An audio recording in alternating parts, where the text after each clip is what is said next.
Yeah, that's it. Okay, so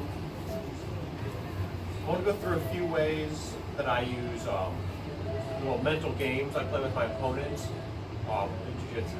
Let me see, I gotta read this real quick. Okay, so we're gonna go through a few ways that I play mental games with my opponents. The number one thing I do is I'm very deceptive with my opponent, and I'm always analyzing what he's thinking about doing next, but also about what he's thinking I'm going to do next. Doing different. So I'm gonna demonstrate this by showing 3 of my favorite techniques, and each of these mental strategies, and using a different mental strategy for each technique. Each of these mental strategies can be used in a whole variety of different positions. These are just the best ways that really drive home how I play these games. So the first one I'm going to do is the Mermaid Sweep. It's where you pinch their knees together. It's a very touchy move. If somebody's real strong, if you stay strong on your base, see how I base out? Yeah. Like if he's here sitting nice, it's going to be very hard to get these closed.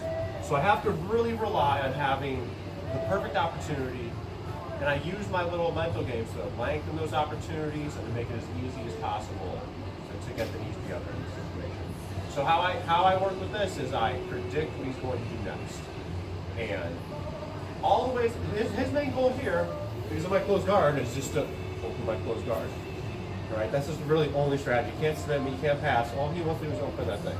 Okay, and there's several ways that he's going to intelligently get out. And they're all based on which grips he's choosing. So that's what I do, is if he grabs double lapels and my hip, he's probably getting ready to put his knee in the middle and sit back and open on the ground. And step back real far. Yeah, and open me on the ground. He's probably doing that one if he has this grip and this grip. If he holds my this and my sleeve, he's probably standing up.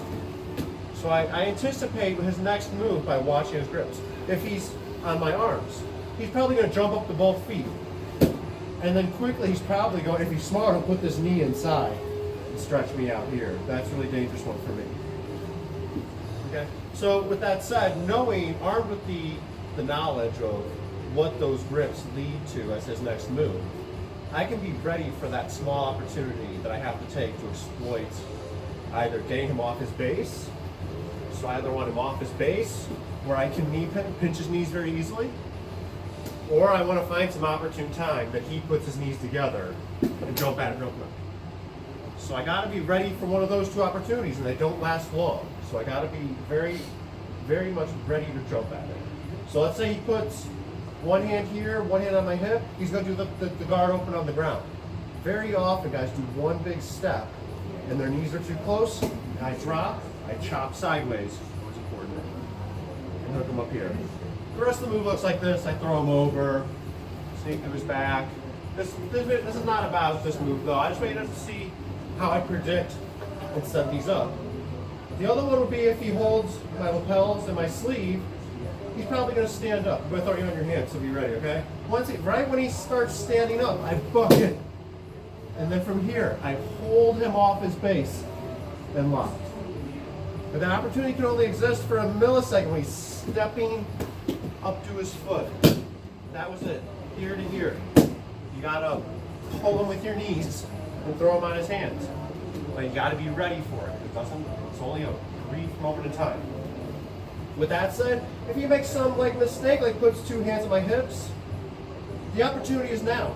If I see him make this mistake, I sit up, pull him in, and just start going for it now, pull him off his base. So that can also be your opportunity in and of itself. But remember, if he does something like this, if he puts his hands on my arms, and he jumps up, my opportunity is now. And then I have to get him back to the ground quick too. But my opportunity is very brief there when he jumps. If I take more than a second, he puts his knee in the middle, I don't have a good option for you guys here. I say the chance for the Mermaid Sweep is passed. You've got to figure out something else to do. Maybe do a Kiva, or something else. Mermaid Sweep's not happening now. Opportunity is gone. So those are some of the ways I predict based on grip set. Let me see if there's another point. Yeah, that was all that one, okay. So then my second my end game I play with people is that I hide my intentions, what I really want to do. And how I'm going to demonstrate this one is through how I teach a pendulum sweep.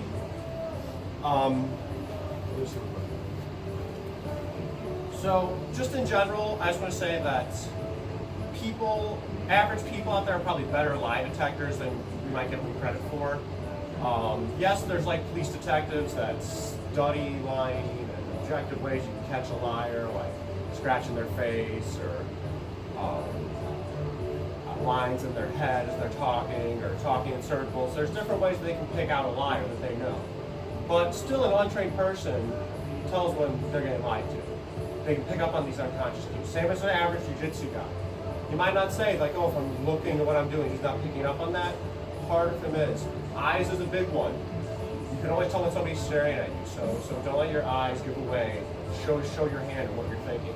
So, there's some of these that I do while playing jiu-jitsu that might show him what I'm doing. A lot of them are based on how I grip and other parts of my body language. So just go through the pendulum sweep. So again, come in my close guard. Pendulum sweep, the big opportunity for me is going to be when he's on one foot. Okay, and there's three main things I need to get done. Prevent his post, escape my hip, and scoop his leg, and trip him over. Okay? The scooping of the leg, I'm going to call the hallmark part of this position. This shows what I'm up to. That's going to be what my next section is about. But either way, I'm going to do this as late as possible, because that's what really gives me away. So in the meantime, I want him to keep this up, because if I scoop too early, he'll just sit back down on it, smash my hand or something. I want to try to delay that. So in the meantime, I want to get my other steps done of preventing his post and escaping my head. So he's up on his foot, kind of naively, not realizing he's ready for the pendulum. I do a lot of things where I have to prevent this post, but if I start looking for where it is and things like that, and make it clear to him, he's going to pull it away. And I maybe even realize I'm trying to prevent his post and sit back down on it. Yeah, so stand up. So just in general, I'll hold grips lightly and not often in the normal way that seems obvious. He might think I'm grabbing here, seems a little more normal than if I just put my hand on him here. He doesn't realize this is a grip. So it's at a strange angle, my thumb's up like this, it's kind of different. You might use it for like weird reverse core or something. I put my hand here. But once the time to use it, he has not identified that that's a very usable grip for me. But my hand is there where it needs to be. Other ways is always, the big one is just giving the death grip. I don't squeeze hard until I need to squeeze hard. I don't, and beyond that, if you ever feel your opponent quivering on you from nervousness, that gives a whole lot away about their mental state and just shows a lot more what's going on in their head. So one of my best little tricks here, again, foot up, is every grip takes a pinch and a grip. Pinch and a grip. So a lot of times with a gi on, I'll just hold the pinch quietly over here. I'll have it ready to go. All it takes is a millisecond to get a really strong pocket. So I'll do this, I'll start escaping my hip, tighten that up and go. Okay? So, talk eyes, grips. A very beginner one, I guess I'd say, that you get from an amateur guy that again is probably anxious and not watching his own body language, is watching breathing.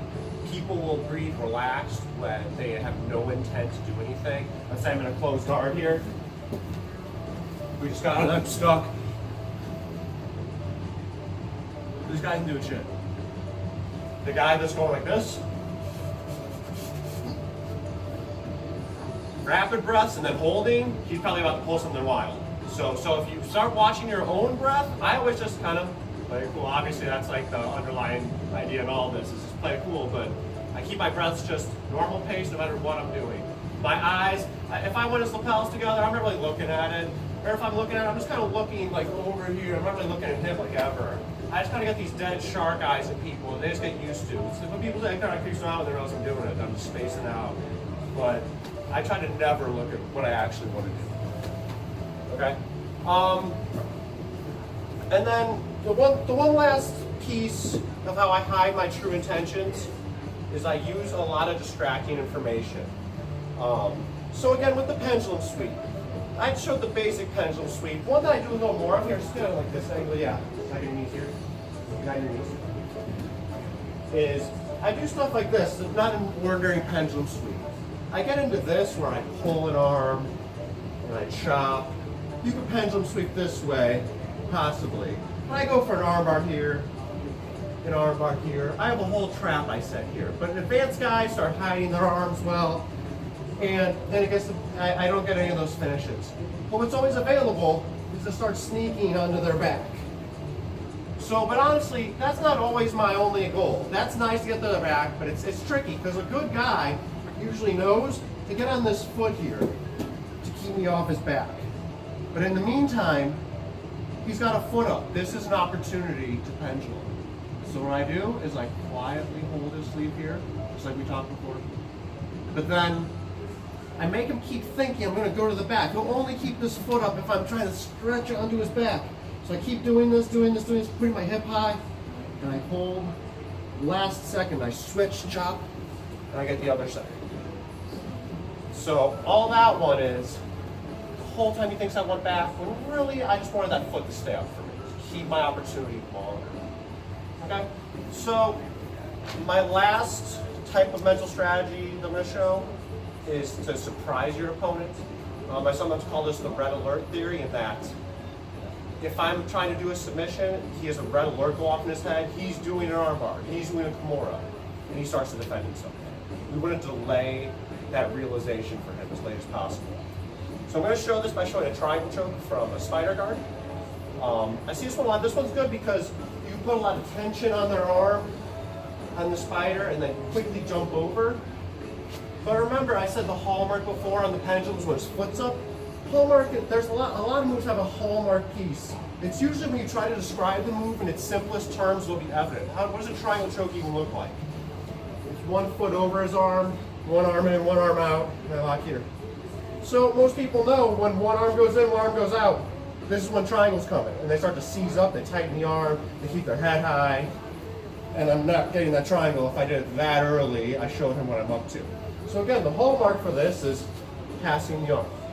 So for me, if it's a 10-step process where he's calm to realizing he's in deep shit to me submitting him, I want to have those second two steps as far close together at the end of the process. I want it to be like step 8, he realizes he's in deep shit, 10, he's tapping. He's going to find out eventually when he's tapping or when he's waking up, but I want to make that as late as possible. So how I do this one is I keep the spider guard, I pull his arm in, and then I step on his arm here and get my hip really high. I still haven't yet passed his arm, so most people stay pretty calm at this point. So I stay tall, tall, tall, and then I jump, and I'm so close to the finish here. My hip's high, his head's lower, that tension is built really strong on his arm that I can pass and quickly submit.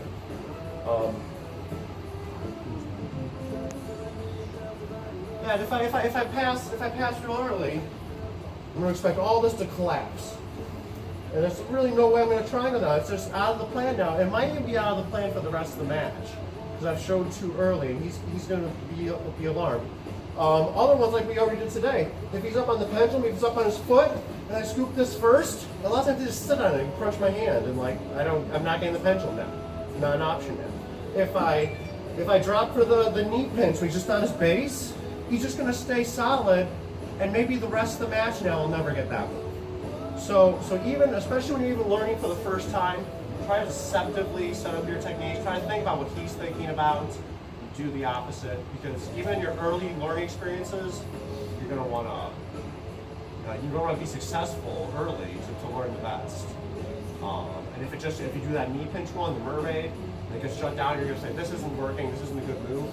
It's really in the setup, and it's really in hiding. Nice.